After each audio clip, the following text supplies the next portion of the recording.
Pelo sinal da Santa Cruz, livrai-nos Deus, nosso Senhor, dos nossos inimigos, em nome do Pai, do Filho e do Espírito Santo. Amém. Ave Maria, cheia de graça, o Senhor é convosco.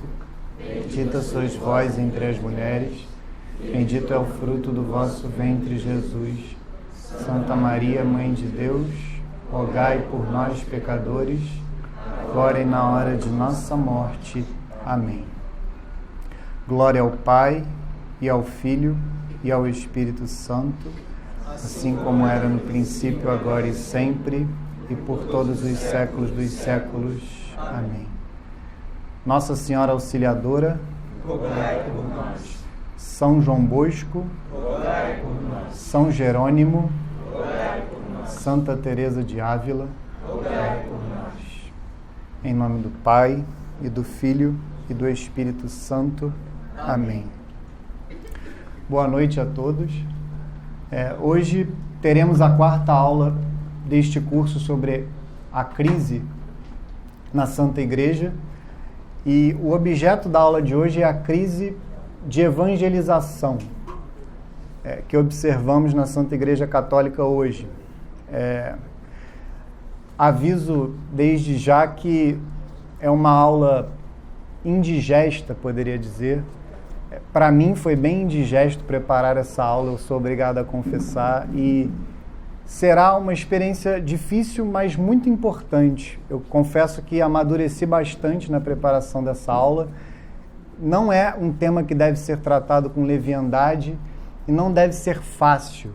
Falar da crise da Santa Igreja deve ser sempre algo que dilacera o nosso coração. E para vocês tem que ser assim também. Para vocês que assistem, que ouvem a aula, deve ser assim também.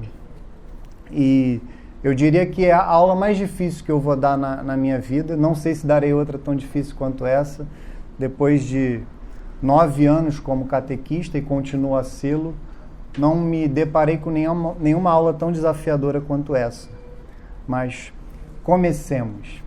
Em primeiro lugar, eu queria brevemente, muito rápido, algumas pessoas questionam falar de crise da Santa Igreja como se isso contrariasse o dogma, contrariasse a propriedade da Santa Igreja, como o próprio nome já diz, a santidade da Igreja. E isto não é correto. Eu mesmo já incorri neste erro. A doutrina tradicional ensina muito claramente que a Igreja tem membros, né? Estes membros são pecadores. E existem os membros vivos da Santa Igreja Católica e existem os membros mortos, que são justamente aqueles que fazem parte do corpo da Santa Igreja, mas estão em pecado grave, estão fora da graça e não deixam de ser membros da Igreja por conta disso.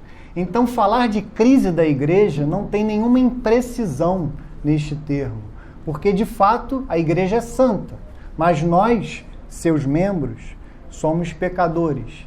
E alguns de nós, pecadores, que eu digo, potencialmente pecamos, podemos pecar, somos suscetíveis de pecar. E há membros da Igreja, e num número não pequeno hoje, eu digo com muita tristeza, que são membros mortos, que são membros que continuam no corpo.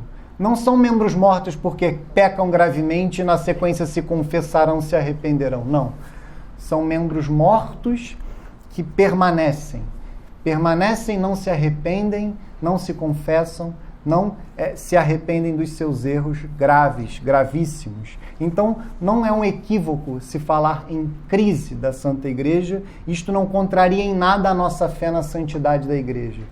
E eu passo a uma segunda definição que eu diria que é a mais importante, que define o que eu falarei aqui hoje. O que significa, a meu ver, falar de crise da evangelização na Santa Igreja Católica? Quando eu refleti sobre isso, quando eu comecei a preparar a aula, porque sempre que me vem um convite de dar uma aula, entre o momento em que eu recebo o convite e quando eu vou sentar propriamente para preparar a aula, eu começo a refletir durante os meus afazeres, durante a minha vida cotidiana, e me vinha muito claramente uma definição importantíssima. A meu ver, a crise de evangelização nada mais é que uma negação objetiva, contínua, cotidiana do dogma de que não existe salvação fora da Santa Igreja Católica. Ou seja, nós, fiéis católicos, devemos crer que não há salvação fora da Igreja. Então, esta crise de evangelização nada mais é do que uma negação da parte de muitos membros da Santa Igreja hoje, como nunca talvez isso tenha ocorrido, não posso afirmar, mas provavelmente sem precedentes hoje na Igreja há membros, e muitos deles integrantes do clero e de altos postos, de altos escalões do clero, ou seja, autoridades eclesiásticas de alto escalão, que negam objetiva, cotidianamente, e negam na prática do seu munus, da sua atuação clerical, o dogma de que não há salvação fora da Santa Igreja Católica. Então, é evidente que isso derrama para o laicato. Não é comum. Hoje, o católico médio, eu poderia dizer, o católico médio hoje, aquele católico até de boa vontade, mas que nós encontramos nas paróquias, eu mesmo sou um fiel católico que frequento paróquia, eu tenho paróquia, eu frequento a paróquia Santo Agostinho, na Barra da Tijuca, eu dou catequese lá para adultos há anos, há 9 anos, como eu dizia, e eu posso dizer para vocês que 99,9% dos meus alunos, ou seja, de pessoas que buscam catequese na fase adulta, desconhecem, ou seja, negam de alguma forma o dogma de que não há salvação fora da Igreja Católica, é claro, no momento em que eles entram na sala. Eu espero, de alguma forma, contribuir para que eles saiam de lá com essa fé muito sólida. E cada vez mais eu tenho sentido a necessidade de reiterar isso todas as aulas. Eu falo isso e não é exagero. Quase todas as minhas aulas, na catequese que eu dou quinzenalmente, porque eu revezo com outro catequista aos domingos, eu reitero de que não há salvação fora da Santa Igreja Católica. Que todo e qualquer ser humano é chamado a ser um fiel católico. Que isso é algo necessário para a sua salvação. Então percebam que a crise de evangelização é exatamente isso. Negação contínua, objetiva e cotidiana do dogma de que não há salvação fora da Igreja Católica. E o que observamos hoje é esta negação da parte de bispos, cardeais e eventualmente até de papas, como nós observaremos. E, como eu dizia, é evidente que isso transborda para o laicato. Basta a comparação com uma família. Quando nós conhecemos uma família em que os filhos, de alguma forma, são mal educados, o primeiro pensamento que nos vem é como estes pais educam os filhos. Então, naturalmente, quando observamos que o laicato padece de uma fé sólida no dogma de que não há salvação fora da Igreja Católica, naturalmente podemos concluir, antes até de chegarmos aos exemplos práticos, que isto vem de uma negação do próprio clero. Eu não posso chegar a outra conclusão, mas eu não me deterei simplesmente nesta conclusão lógica. Eu aqui nesta aula aproveitarei que sou um nanico intelectual, especialmente em comparação com aqueles que me antecederam. Poderia dizer 2 gigantes, né? A gente até brincava, Pelé e Garrincha, né? O professor Carlos Nogueira e o professor Sidney. Eu me aproveitarei disso para seguir à risca um ditado popular aqui nesta aula de hoje. Perdão, com a expressão não é chula, mas um pouco livre. Hoje eu vou matar a cobra e mostrar o pau. Eu vou aqui mostrar para vocês de uma forma sólida, com documentos que eu trouxe aqui aos montes, e eu distribuí aqui na mesa de uma forma ordenada, e na preparação da aula também, como é que se deu, no que diz respeito ao magistério, ao clero, eu poderia dizer, mas o clero que devia ser magistério, o clero que devia nos guiar. Em que momento este dogma de que não há salvação fora da Igreja Católica, de alguma forma começou a ser negado? Negado até em documentos oficiais, negado até em documentos conciliares. E isto, naturalmente, redunda numa negação prática, numa negação através de atos, que já foram citados tanto pelo professor Carlos Noguet como pelo professor Sidney Silveira, em discursos, em falas de altas autoridades eclesiásticas. Então, comecemos. Comecemos por onde eu sempre gosto de começar as minhas aulas, e não poderia ser diferente, pela Sagrada Escritura. Eu selecionei aqui diversas passagens da Sagrada Escritura que não deixam margem para qualquer dúvida de que não há salvação fora da Igreja Católica. Eu procurarei citar as passagens e as lerei simplesmente nos pontos que julgo mais importantes. Então, em primeiro lugar, o Evangelho de São Mateus, capítulo 16, versículos 13 a 19, é aquela passagem conhecidíssima da profissão de fé de São Pedro. Nosso Senhor Jesus Cristo diz para São Pedro, diz para o Santo Padre, o Papa: Feliz és, Simão, filho de Jonas, porque não foi a carne nem o sangue que te revelou isto, mas meu Pai que está nos céus. E eu te declaro, tu és Pedro, e sobre esta pedra edificarei a minha igreja, e as portas do inferno não prevalecerão contra ela. Eu te darei as chaves do reino dos céus. Tudo que ligares na terra será ligado nos céus, e tudo que desligares na terra será desligado nos céus. Há uma outra passagem no Evangelho de São João, capítulo 3, naquele diálogo também conhecidíssimo de Nosso Senhor com Nicodemos, em que Nosso Senhor dirá o seguinte, João 3, versículos 16 a 18. Com efeito, de tal modo Deus amou o mundo, que lhe deu seu Filho único, para que todo que nele crer não pereça, mas tenha a vida eterna. Pois Deus não enviou o Filho ao mundo para condená-lo, mas para que o mundo seja salvo por ele.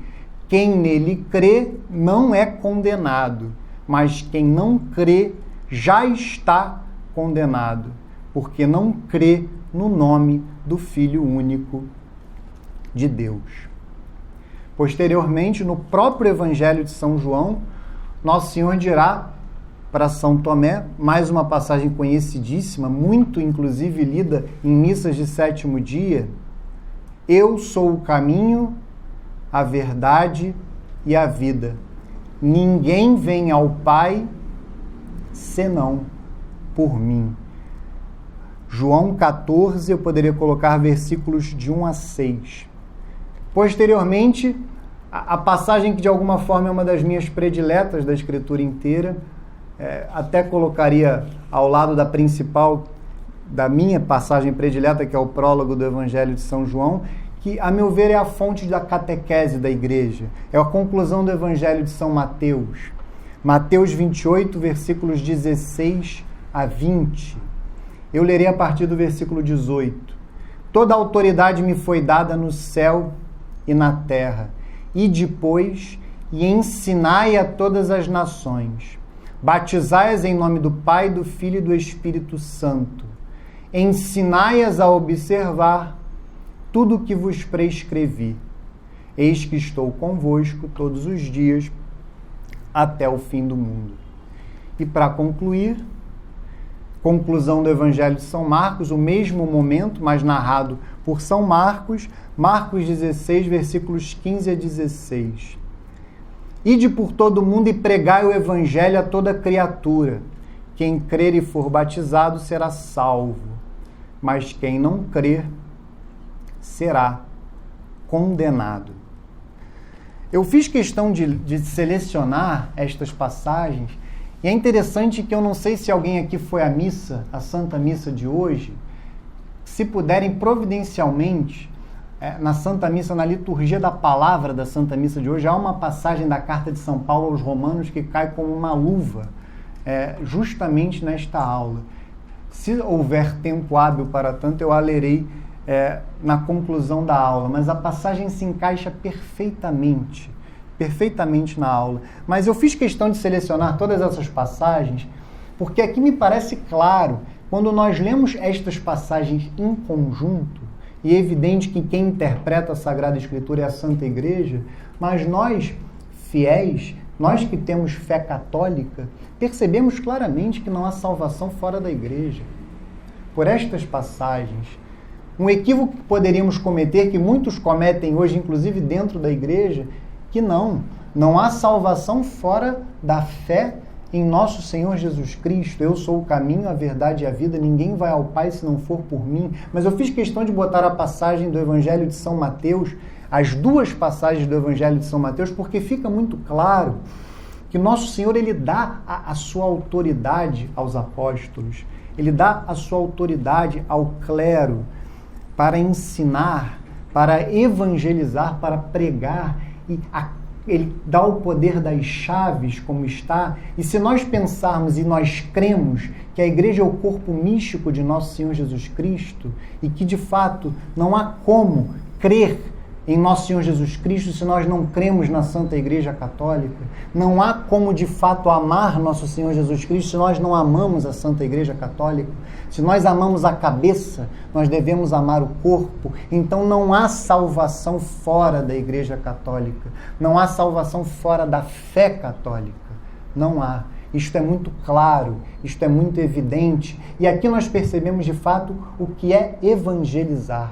Porque hoje, eu não sei se vocês já repararam, inclusive, eu mostrarei isso hoje em um dos documentos, há um Papa recente que, inclusive, colocou num documento dele o que é evangelizar.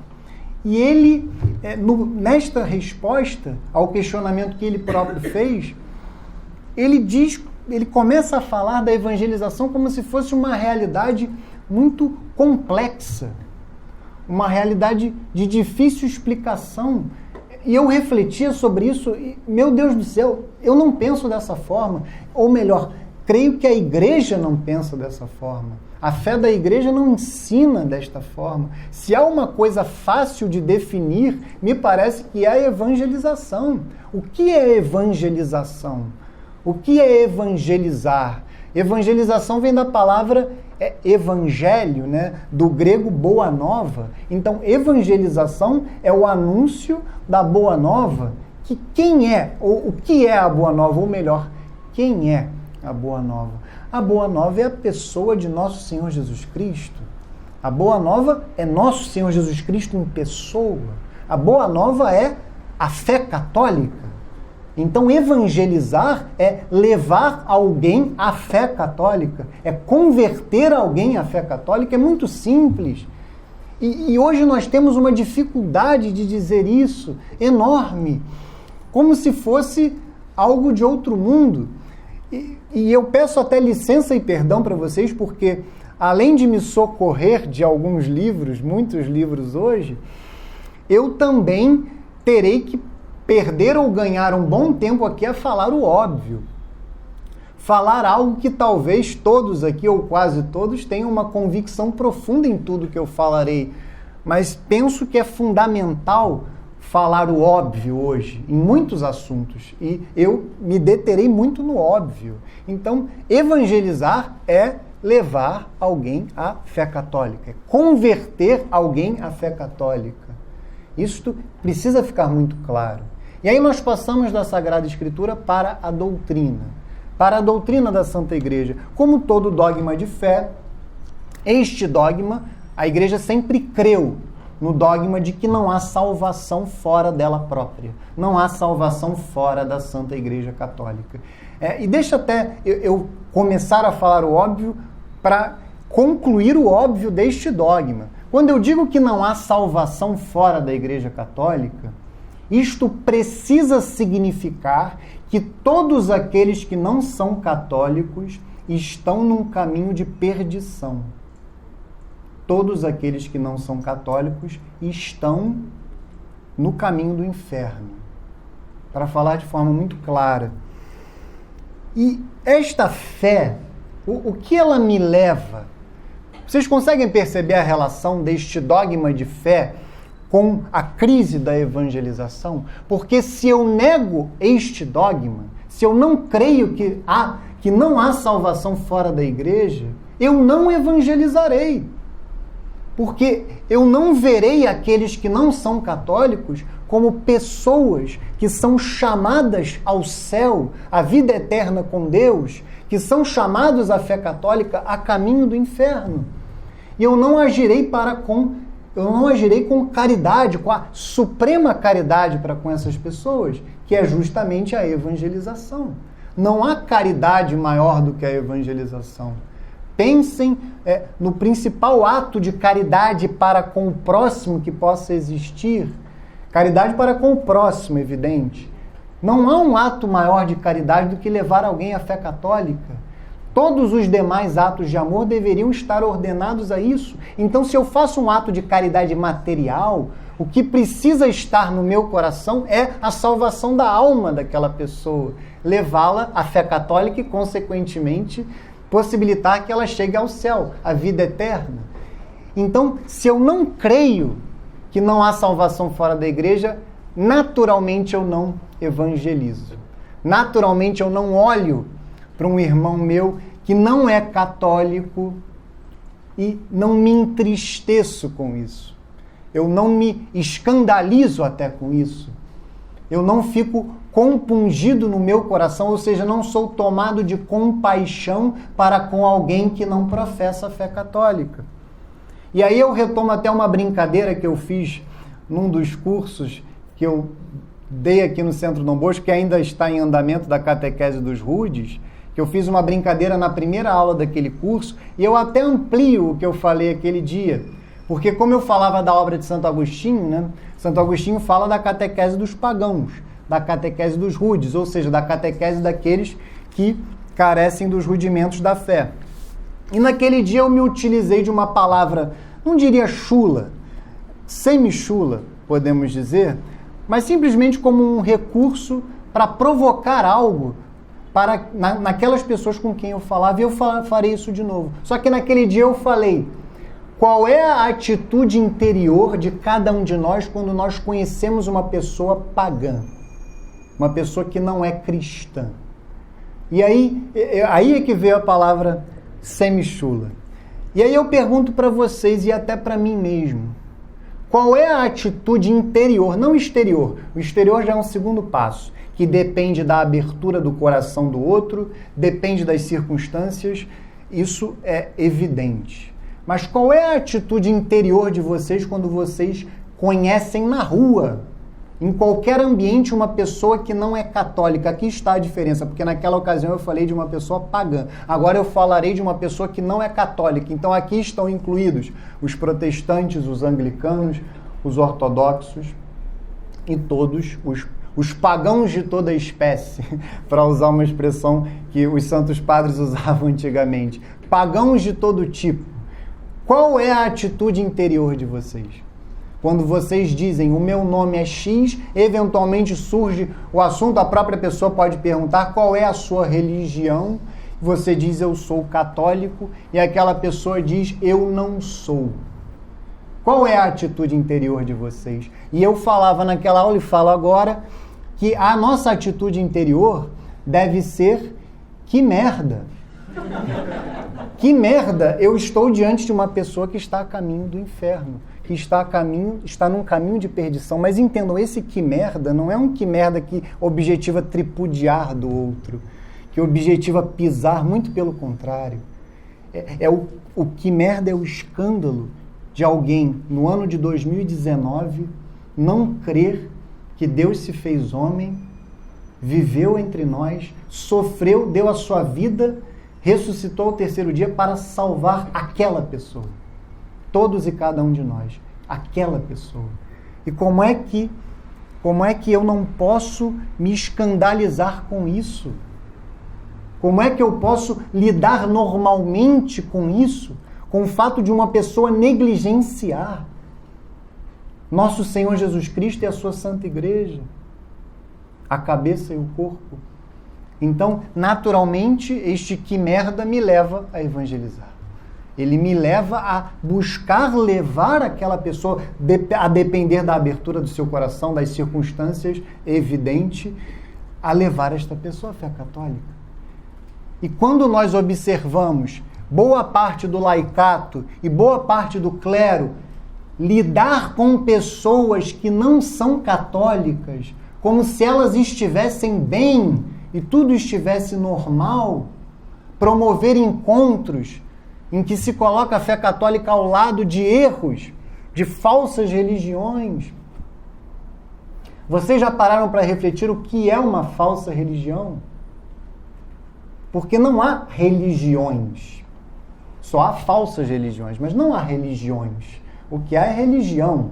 O que há é a fé católica. Vocês já pararam para pensar que uma pessoa que idolatra, que cria um ídolo, um falso Deus, o que ela faz na realidade é adorar o próprio demônio? E como é que nós reagimos de forma negligente e banal com isso? Com essa realidade? Então, este é o ponto. Esta é a crise que nós observamos de evangelização no seio da Santa Igreja. Esta é a crise de evangelização que nós observamos que nos assola hoje. Quantos padres nas suas homilias dominicais, semanais, que seja, falam da necessidade de alguém se converter à fé católica para se salvar, para ir para o céu, para viver eternamente com Deus no céu. Quantos sacerdotes ocupam a sua pregação a falar algo tão elementar e tão importante? Quantos catequistas, quantos bispos, quantos cardeais, ou mesmo papas, têm se ocupado de falar algo que era o café da manhã do magistério, eu poderia dizer. Quando eu falo café da manhã, era algo que era falado em quase todos os documentos. Em quase todos os documentos do magistério, especialmente os documentos pontifícios. E hoje não se fala. Pelo contrário, não é nem só um silêncio, é uma negação. É uma negação através de atos, de palavras, é uma negação, como eu falei, contínua, objetiva, cotidiana ao dogma de que não há salvação fora da Igreja Católica. Mas retomemos aqui o nosso caminho histórico, porque eu selecionei aqui 2 textos que estão no Denzinger, né, naquele compêndio da doutrina da Igreja. Eu até me utilizei, pesquisei na própria internet, eu queria ver quantas vezes a Igreja professou a fé, né? É claro que foram muitas vezes, mas havia lá até num texto da Montfort uma ordem cronológica. E a primeira citação que havia lá era uma citação de São Cipriano, ou seja, do início da história da Igreja. Mas eu peguei aqui 2 exemplos de 2 concílios, porque achei que tem um peso maior, sem dúvida nenhuma. Então eu selecionei aqui o primeiro, no 4º Concílio de Latrão, que foi presidido pelo Papa Gregório IX, no ano de 1215. Deixem-me só, o Denzinger é bem grande, eu selecionei aqui a página. Aqui já está clara, a fé da Igreja é professada de maneira muito clara. Vamos lá. Há uma só Igreja universal dos fiéis, fora da qual absolutamente ninguém se salva. Há uma só Igreja universal dos fiéis, fora da qual absolutamente ninguém se salva. Isto foi dito no 4º Concílio de Latrão, como eu falei, ano 1215, presidido pelo Papa Gregório IX. Depois, simplesmente o 2º e último documento que eu citarei, Concílio de Florença, presidido pelo Papa Eugênio IV, no ano de 1445.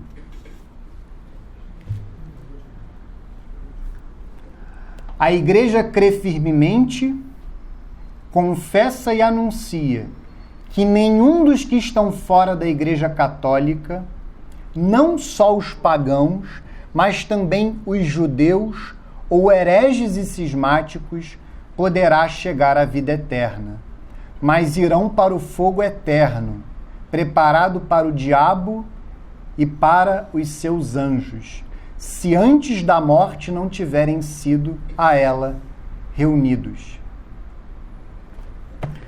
Se falar isso hoje numa paróquia, você sai de camburão, algemado. Então vejam aqui dois textos da doutrina de dois concílios, o Quarto Concílio de Latrão e o Concílio de Florença, em que está claramente professada a fé da Santa Igreja de que não há salvação fora dela própria. E o Concílio de Florença ainda nos faz o favor de enumerar quem está fora da Igreja, o que parece algo óbvio, mas hoje, como eu disse, o óbvio é fundamental. Então, o que o Concílio de Florença faz ali, como nós veremos mais à frente, é algo fundamental. Quem está fora da Santa Igreja Católica, isso precisa ser definido. E aí, depois destas duas citações conciliares, eu, ao invés de pegar inúmeros documentos conhecidos de papas santos, o que eu preferi fazer foi pegar os dois documentos que eu posso dizer que são o manual de catequese de um catequista tradicional. Quais são os dois documentos que um catequista tradicional utiliza na sua catequese? Eu faço até a observação. Antes que detratores me acusem de algo, eu sou um catequista que dá catequese com base no catecismo da Igreja Católica de São João Paulo II. Eu sou um católico, um fiel católico, que procuro ir à missa diária com duras penas, mas me esforço para ir à missa diária, e a missa diária que eu vou, e a maioria das vezes a missa dominical que eu vou, é a missa de Paulo VI. Então, antes que os detratores se antecipem e falem o que não devem falar, eu não estou aqui nem a colocar algo que eu digo com orgulho e também não com vergonha. É simplesmente uma descrição. É simplesmente uma explicação de quem eu sou. E aqui, agora, eu consolidarei a fé da Igreja neste dogma nos dois documentos que são utilizados pelos catequistas tradicionais, que inclusive eu os tenho, que são o Catecismo Romano e o Catecismo Maior de São Pio X. Vejamos o que o Catecismo Romano e o Catecismo Maior de São Pio X falam a respeito deste dogma de que fora da Igreja não há salvação. O Catecismo Romano é interessante, ele é muito sucinto a respeito do assunto, até porque, penso eu, naquela época, diferentemente de hoje, era algo óbvio, né? Nós observamos que em séculos anteriores a questão foi claramente definida em dois concílios, além de ter sido ensinada pelos santos padres, além de ser evidentemente uma questão unânime na patrística e que evidentemente foi honrada na Idade Média, inclusive nestes dois concílios que eu citei. Então o Catecismo Romano dirá o seguinte, na sua página 174, o Catecismo Romano é um pouquinho difícil de citar, ainda mais esta edição aqui que eu tenho. Diz o seguinte, o Catecismo Romano acerca deste dogma. A Igreja chama-se também universal, porquanto os que desejam a salvação eterna devem todos professá-la e prestar-lhe obediência, assim como os que deviam entrar na arca, para não perecerem nas águas do dilúvio. Observem essa imagem da igreja e da arca de Noé. Esta imagem, muito cara aos padres da igreja, foi reiterada pelo Catecismo do Concílio de Trento, o Catecismo Romano, inclusive é reiterada pelo Catecismo de São João Paulo II, como nós veremos, e sem dúvida alguma pelo Catecismo de São Pio X. Por conseguinte, esta é uma nota que devemos apresentar como muito segura, para se distinguir a igreja verdadeira de qualquer outra igreja falsa. Então vejam que o Catecismo Romano é bem sucinto. E aí, posteriormente, ele falará algo que, como eu disse, é fundamental. Quem está excluído da Santa Igreja Católica? E aqui ele desenvolve um pouco mais. Diz o Catecismo Romano acerca de quem são as pessoas que estão excluídas da Santa Igreja. Daqui se infere que só 3 classes de homens são excluídos da comunhão com a Igreja. Em primeiro lugar, os infiéis. Em segundo, os hereges e cismáticos. Por último, os excomungados. Os pagãos realmente porque nunca estiveram no seio da igreja, não a conheceram, nem se tornaram participantes de nenhum sacramento na comunidade do povo cristão. Os hereges e cismáticos porque apostataram da igreja, pertencem tampouco à igreja, como os desertores fazem parte do exército que abandonaram. E certo, todavia, que continuam sob o poder coercitivo da igreja, que os pode julgar, punir e excomungar. Eu nem falarei dos excomungados, porque penso que, para o objetivo desta aula, esta classificação das classes de fiéis é muito pertinente. Porque hoje até preciso reconhecer, não há alguém que vá dizer claramente à luz do dia que os pagãos pertencem à igreja. Não haverá. Não chegamos a tanto. Por mais que eu vá ler aqui uma declaração do Concílio Vaticano II que me fez muito mal quando eu preparava essa aula, ler esta declaração, eu até coloquei no quadro. É o documento assim que eu destaquei para trazer para a aula, que é a declaração Nostra Aetate, acerca da relação da Santa Igreja com as religiões não cristãs. Mas não haverá quem diga que um pagão faz parte da Santa Igreja Católica, mas facilmente vocês encontrarão quem diga que os protestantes fazem parte da Igreja e que os ortodoxos fazem parte da Igreja. Quando nós acabamos de ler aqui, segundo a doutrina tradicional, que os hereges e os cismáticos estão fora da comunhão com a Santa Igreja. Então, claramente, há alguém que diga isso incorre em heresia, eu poderia dizer, porque nega de fato o dogma, pelo menos o dogma de fé de que não há salvação fora da igreja. E isso, infelizmente, se tornou muito comum. Muito comum. Até o ponto que o professor Sidney Silveira, se eu não me engano, sim, foi ele, na segunda aula deste mesmo curso, citou uma frase do Papa Francisco em que ele teria dito que tentar converter um ortodoxo seria um pecado. O professor Sidney cita essa frase. Então vejam que essa frase é algo que contraria objetivamente o que está no Catecismo Romano, quando ele diz claramente que os hereges e os cismáticos estão fora da Santa Igreja. E aí chegamos ao Catecismo de São Pio X, o Catecismo Maior, e é interessante observar que o Catecismo de São Pio X ele é muito mais conciso que o Catecismo Romano. Tanto que o próprio São Pio X, na encíclica que a editora Permanência colocou na introdução do seu catecismo, ele próprio recomenda que a catequese dos adultos seja dada com base no Catecismo Romano. Mas me chamou muita atenção, na preparação da aula, que São Pio X fala muito mais do que o Catecismo Romano acerca do dogma de que não há salvação fora da igreja. E eu só pude concluir disso que no momento em que São Pio X escreveu o seu catecismo, e ele foi um papa santo que foi notabilizado por isso, ele combatia ferozmente o modernismo, o liberalismo que já se infiltrava na Santa Igreja. Então, há toda uma preocupação no seu catecismo, até maior do que nós observamos no Catecismo Romano, de condenar estes erros. Então, vamos ao Catecismo de São Pio X. Eu selecionei aqui algumas perguntas que são fundamentais e vocês perceberão que, como é muito característico de São Pio X, não há qualquer margem para dúvida. Em primeiro lugar, a pergunta 159 do Catecismo de São Pio X. Por que dizeis que a igreja é católica? Chamo a verdadeira igreja de católica, que quer dizer universal, porque abrange os fiéis de todos os tempos, de todos os lugares, de todas as idades e condições. E porque todos os homens do mundo são chamados a fazer parte dela. Isso é algo que eu falei para vocês, que eu digo toda santa aula na minha catequese dominical, na minha paróquia, toda santa aula eu reitero isso.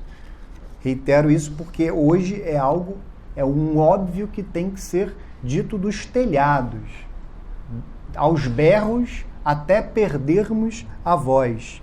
Continua São Pio X na pergunta 168. Pode alguém salvar-se fora da Igreja Católica Apostólica Romana? Não. Fora da Igreja Católica Apostólica Romana, ninguém pode salvar-se, como ninguém pôde salvar-se do dilúvio fora da Arca de Noé, que era a figura desta igreja. Vejam como há toda uma continuidade, inclusive na imagem que vem lá da patrística da Arca de Noé, fora da qual ninguém se salvou. São Pio X depois continua na pergunta 170, é interessante isso, porque eu poderia dizer, esta exceção está prevista no Catecismo de São João Paulo II, e São Pio X já a prevê no seu catecismo. Mas quem se encontrasse sem culpa sua, fora da igreja, poderia salvar-se?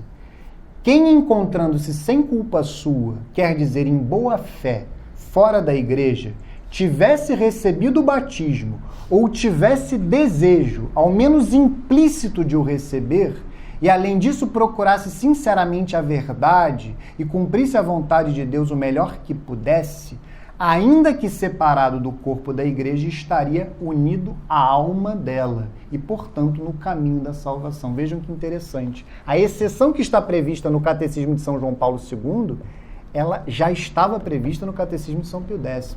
Então aqui há toda uma continuidade, e que ninguém acuse o Catecismo de São João Paulo II nesse ponto de ser herético, porque não é, claramente não é. Então vejam que, só que qual é o problema, qual é a pegadinha? Que as pessoas transformam a exceção em regra. Todo mundo é ignorante, Deus é misericordioso, né? É o decálogo do Jujuba, né? Decálogo do Jujuba é não julgueis vezes 10, né? E depois ele ainda diz assim, eu me esqueci de falar de não julgueis, quando ele chega no 10º mandamento ele ainda fala isso. Então, as pessoas transformam a exceção em regra. Ah, eu conheci um pagão ali, mas eu não vou converter ele não, porque ele é ignorante, então ele está no caminho da salvação. Isso não faz o menor sentido. Se eu, que sou fiel católico, a duras penas me mantenho em estado de graça, a duras penas busco vida espiritual, busco vida sacramental, resisto às tentações. Imaginem alguém que está fora da igreja. Imaginem alguém que está fora da vida da graça. Ah, não, ele é ignorante. Os ignorantes... Gente, isso é um absurdo. Então as pessoas hoje elas transformam essa exceção muito específica, que só Deus poderá julgar, me arrisco a dizer. Claro que os teólogos, os estudiosos podem estabelecer critérios objetivos e é fundamental que o façam. Mas na prática, quem se enquadrará nesta exceção, só Deus poderá julgar. E as pessoas hoje levianamente, irresponsavelmente, colocam a exceção como regra e não querem converter, e não querem evangelizar. Isso é grave, muito grave. E aí depois chegamos às perguntas 224 e 227. Vejam como São Pio X aborda a questão de forma mais até completa. Agora ele vai falar de quem está fora da igreja. Ele vai fazer a definição que já estava no Catecismo Romano. Ele, em continuidade a isso, e é um ponto que eu já falei que será problemático quando nós chegarmos ao século XX. Aqui nós estamos no início do século XX. Quando nós continuarmos no século XX, esse ponto será muito problemático. São Pio X diz o seguinte: quem são os que se encontram fora da verdadeira igreja? Encontram-se fora da verdadeira igreja os infiéis, os judeus, os hereges, os apóstatas, os cismáticos e os excomungados. Ele, a exemplo do Catecismo Romano, na pergunta 225, quem são os infiéis? Os infiéis são aqueles que não foram batizados e não creem em Jesus Cristo, seja porque creem e adoram falsas divindades, como os idólatras, seja porque, embora admitam o único Deus verdadeiro, não creem em Cristo Messias, nem como vindo na pessoa de Jesus Cristo, nem como havendo de vir ainda. Tais são os maometanos e outros semelhantes. Gravem isso, a questão dos muçulmanos, importantíssima, porque haverá uma ruptura com relação a isso, que fica pelo menos no ar, que fica pelo menos mal explicada nos documentos posteriores que eu lerei. Depois ele ainda pergunta na 226, quem são os judeus? Os judeus são aqueles que professam a lei de Moisés, não receberam o batismo, nem creem em Jesus Cristo. Para fechar, quem são os hereges? Os hereges são as pessoas batizadas que recusam com pertinácia crer em alguma verdade revelada por Deus e ensinada como de fé pela Igreja Católica. Por exemplo, os arianos, os nestorianos e as várias seitas dos protestantes. Então, São Pio X é interessantíssimo porque o Catecismo Romano é evidente, ele foi escrito justamente naquele contexto da Reforma Protestante.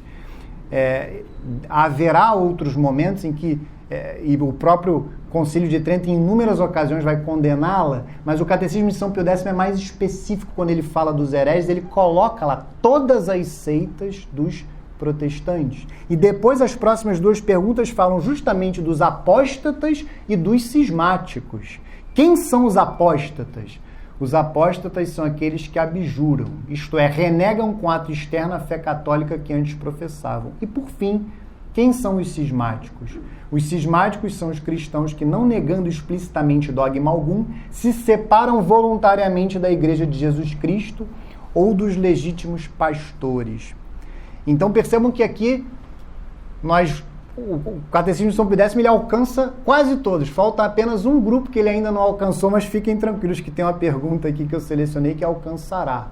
Ele alcançou os infiéis, os judeus, os protestantes, e agora nós chegaremos onde é que caem, onde é que esbarra os ortodoxos. É justamente o momento em que São Pio X falará do Santo Padre. Vamos lá. Pergunta 152 do Catecismo de São Pio X. Por que dizeis que o Pontífice Romano é o pastor universal da Igreja? Porque Jesus Cristo disse a São Pedro, primeiro Papa, Tu és Pedro e sobre esta pedra edificarei a minha igreja e dar-te-ei as chaves do reino dos céus. E tudo que ligares na terra será ligado no céu. E tudo que desligares na terra será desligado também no céu. E disse-lhe mais, apacenta os meus cordeiros, apacenta as minhas ovelhas. E aí ele conclui na pergunta seguinte, de maneira inquestionável, então não pertencem à Igreja de Jesus Cristo as sociedades de pessoas batizados que não reconhecem o Romano Pontífice por seu chefe? Todos os que não reconhecem o Romano Pontífice por seu chefe não pertencem à Igreja de Jesus Cristo. Então aqui a gente vê claramente fechada a questão. Há uma continuidade, eu diria, absoluta entre o Catecismo Romano e o Catecismo de São Pio X, que vem na esteira deste dogma de fé que é professado desde sempre e é ensinado, mais especificamente, como eu citei, no Quarto Concílio de Latrão e no Concílio de Florença. E aí eu chego ao Catecismo de São João Paulo II, e só para explicar, eu não seguirei aqui uma ordem cronológica, porque o Catecismo de São João Paulo II, ele cita muitos documentos do concílio. Então eu pensei que por método de aula mesmo, seria mais adequado investigarmos o Catecismo de São João Paulo II e irmos a partir dele aos documentos conciliares. Ao invés de ler todos os documentos conciliares, eu trouxe aqui, isso qualquer um de vocês pode comprar, um compêndio que vem todos os documentos do Concílio Vaticano II, e até recomendo que comprem. Porque a impressão que eu tenho é que muitas pessoas que falam do Concílio Vaticano II não se deram ao trabalho de ler os seus documentos. E isso, de fato, é problemático. Então é fundamental que leiamos os documentos. E como eu faço porque dou catequese, então você lê muito dos documentos através do catecismo, sem dúvida alguma, mas hoje, na preparação desta aula, eu tive que me debruçar sobre questões muito duras para mim. Muito duras para mim quando eu tive que me debruçar sobre alguns documentos. Foi muito duro, como eu falei, preparar esta aula. E mais duro ainda dar, que Deus me sustente. Porque nós ainda estamos do lado feliz da história. Nós ainda estamos na continuidade da doutrina de sempre. E até teremos elementos de continuidade aqui mesmo. Vamos lá, no Catecismo de São João Paulo II, nos parágrafos 846 a 848, reitera-se esta doutrina de sempre de que fora da igreja não há salvação. Vamos lá. Parágrafo 846 do Catecismo de São João Paulo II. Como entender esta afirmação com frequência repetida pelos padres da igreja? Formulada de maneira positiva, ela significa que toda a salvação vem de Cristo cabeça por meio da igreja, que é seu corpo. Apoiado na Sagrada Escritura e na tradição, o concílio ensina que esta igreja peregrina é necessária para a salvação. No caso aqui é o Concílio Vaticano II, tá? O único mediador e caminho da salvação é Cristo, que se nos torna presente em seu corpo, que é a igreja. Ele, porém, inculcando com palavras expressas a necessidade da fé e do batismo, ao mesmo tempo confirmou a necessidade da igreja, na qual os homens entram pelo batismo como que por uma porta. Por isso não podem salvar-se aqueles que, sabendo que a Igreja Católica foi fundada por Deus por meio de Jesus Cristo como instituição necessária, apesar disso não quiseram nela entrar ou nela perseverar. Essa é uma citação da Lumen Gentium, número 14, tá? Que está no Catecismo de São João Paulo II. Aqui vem uma questão problemática, eu julgo problemática, porque dentro do mesmo item, não é que será errado o que se afirmará aqui, não será, porque está inclusive no Catecismo de São Pio X. Mas eu julgo problemático como método você colocar a exceção no mesmo item da regra. Vocês observam que São Pio X teve o cuidado de colocar em perguntas separadas e de pontuar bem? O Catecismo de São João Paulo II já vai na sequência, no mesmo item. Esta afirmação não visa aqueles que sem culpa desconhecem Cristo e sua igreja. Aqueles, portanto, que sem culpa ignoram o Evangelho de Cristo e sua igreja, mas buscam a Deus com coração sincero e tentam, sob o influxo da graça, cumprir por obras a sua vontade conhecida por meio do ditame da consciência, podem conseguir a salvação eterna. Essa é uma citação da Lumen Gentium 16. Tem até uma citação do Denzinger aqui também. Deus pode, por caminhos dele conhecidos, levar à fé todos os homens que, sem culpa própria, ignoram o Evangelho, pois sem a fé é impossível agradar-lhe. Mesmo assim, cabe à igreja o dever e também o direito sagrado de evangelizar todos os homens. Vejam, aqui tem uma frase belíssima, belíssima, no Catecismo de São João Paulo II. É inclusive uma citação do próprio documento do concílio, Ad Gentes, número 7. Então vejam, o que eu vejo como algo um pouco problemático aqui é que se coloca a exceção no mesmo item da regra. Então pode causar uma certa confusão, especialmente num ambiente eclesial bem complicado como é o atual. Mas o que está escrito aqui, sem dúvida nenhuma, é uma continuidade, como a gente viu desde o início, inclusive, especialmente no Catecismo de São Pio X, que é mais detalhado a esse respeito. E depois de dizer que a igreja tem o direito e o dever de evangelizar, o catecismo ainda definirá o que é missão. Definirá o que é missão nos seus parágrafos 849 a 851. Vejam, e eu convido vocês a refletir enquanto eu leio, como esta verdade que está no próprio Catecismo de São João Paulo II é cotidianamente negada por altas autoridades eclesiásticas, seja por palavras, seja por atos. Vamos lá. A missão, uma exigência da catolicidade da igreja. Então vejam que o Catecismo de São João Paulo II, ele coloca justamente aquilo que eu dizia no início, aquela lógica inafastável. A missão, uma exigência da catolicidade. Catolicidade, a igreja é universal, ou seja, todo e qualquer ser humano é chamado a ser católico. Logo, eu devo evangelizar. Logo, a missão decorre naturalmente da catolicidade. Isso que o Catecismo de São João Paulo II dirá. O mandato missionário, enviada por Deus às nações para ser o sacramento universal da salvação, a igreja, em virtude das exigências íntimas de sua própria catolicidade e obedecendo à ordem de seu fundador, esforça-se para anunciar o evangelho a todos os homens. Ide, portanto, e fazei que todos os povos se tornem discípulos, batizando-os em nome do Pai, do Filho e do Espírito Santo, e ensinando-os a observar tudo quanto vos ordenei. E eis que estou convosco todos os dias até a consumação dos séculos. Então vejam que aqui está muito claro, inclusive a passagem que é citada é a mesma que eu li no início, que um católico ele deve ser missionário. Só que missionário no sentido tradicional, no sentido correto. O católico deve querer evangelizar, ele deve querer converter as pessoas à fé católica. Ele deve querer, por ser católico e por ter fé católica, ele deve querer e empreender todos os esforços possíveis para levar as pessoas à fé católica. E aqui não há distinção entre o clero e o laicato e a vida religiosa, não há.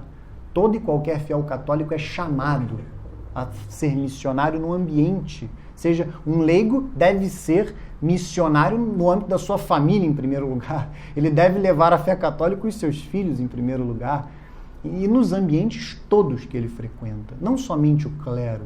Então, vejam que até agora há uma continuidade da doutrina tradicional com o que é ensinado no Catecismo de São João Paulo II. Sem dúvida nenhuma, e continua o Catecismo.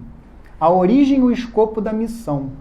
O mandato missionário do Senhor tem sua fonte última no amor eterno da Santíssima Trindade. A Igreja peregrina é, por sua natureza, missionária, pois ela se origina da missão do Filho e da missão do Espírito Santo, segundo o desígnio de Deus Pai. E o fim último da missão não é outro senão fazer os homens participarem da comunhão que existe entre o Pai e o Filho em seu espírito de amor. O motivo da missão é do amor de Deus por todos os homens que a Igreja sempre tirou a obrigação e a força de seu elan missionário, pois o amor de Cristo nos impele, como diz São Paulo na segunda carta aos Coríntios, capítulo 5, versículo 14. Com efeito, Deus quer que todos os homens sejam salvos e cheguem ao conhecimento da verdade. Primeira carta de São Paulo a Timóteo, capítulo 2, versículo 4. Deus quer a salvação de todos pelo conhecimento da verdade. A salvação está na verdade.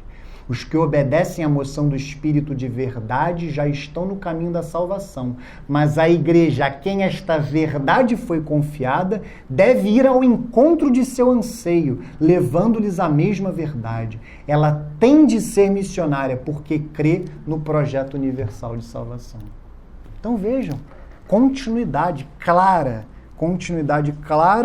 da doutrina tradicional com o Catecismo de São João Paulo II. E para finalizar a parte boa da aula, a parte agradável, a parte que aquece o nosso coração, eu poderia dizer, o próprio compêndio do Catecismo de São João Paulo II, mas que foi feito no pontificado de Bento XVI, diz o seguinte na pergunta 171, 172 e 173. O que significa a afirmação fora da Igreja não há salvação? Significa que toda a salvação vem de Cristo cabeça, por meio da Igreja que é seu corpo. Portanto, não podem ser salvos os que, conhecendo a Igreja como fundada por Cristo e necessária à salvação, nela não entrarem, nela não perseverarem. Ao mesmo tempo, graças a Cristo e à sua Igreja, podem conseguir a salvação eterna todos os que sem culpa ignoram o Evangelho de Cristo e a sua Igreja, mas procuram sinceramente a Deus e, sob a influência da graça, se esforçam por cumprir a vontade dele, conhecida por meio do ditame da consciência. Aqui o mesmo problema do Catecismo de São João Paulo II. Vejam que aqui fica mais latente, porque é na mesma resposta. A exemplo do Catecismo de São Pio X, o compêndio também é formulado em forma de perguntas e respostas. São Pio X teve o cuidado de separar a regra da exceção.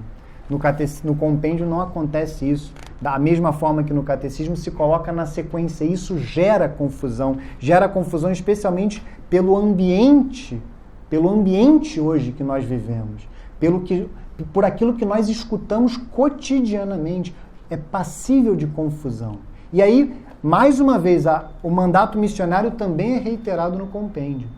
Por que a Igreja deve anunciar o Evangelho a todo o mundo?